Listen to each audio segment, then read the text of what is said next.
Welcome to nomad Yash story साया जिन्नात का प्रस्तावना।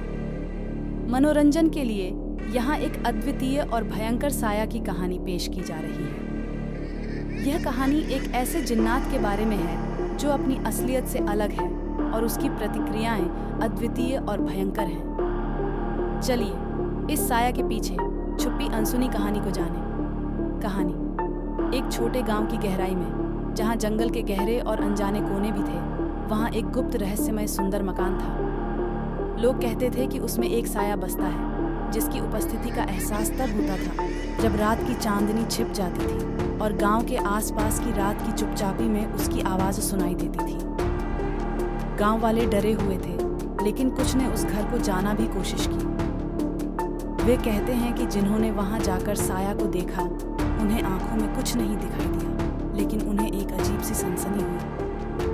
एक रात एक वीराने रास्ते से गुजरता हुआ युवक रात के अंधेरे में उस मकान के पास पहुंचा।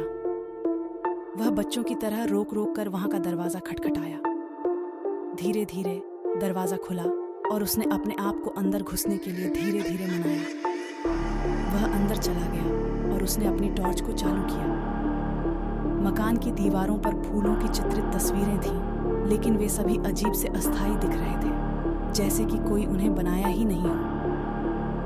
युवक आगे बढ़ा और एक कमरे के दरवाजे को खोला। उसके सामने एक और अजीब सी दृश्य था। वहां एक छोटा सा बच्चा खड़ा था। उसके आंखों में अंधेरा और उसके होंठ गूंजे हुए थे। युवक डर से कांपता हुआ, लेकिन फिर उसने देखा कि वह बच्चा उसकी ओर मुस्कुरा रहा है। कौन हो तुम? युवक ने डर से पूछा। मैं तुम्हारा मित्र हूँ, बच्चा बोला। उसकी आवाज में एक अजीब सा गूंज था। बात करो ना, मुझसे डरो मत। युवक ने धीरे धीरे उसके पास जाकर पूछा, तुम यहाँ कैसे आए? मेरे पास भी एक कहानी है, बच्चा बोला, और उसने अपनी कहानी सुनाई।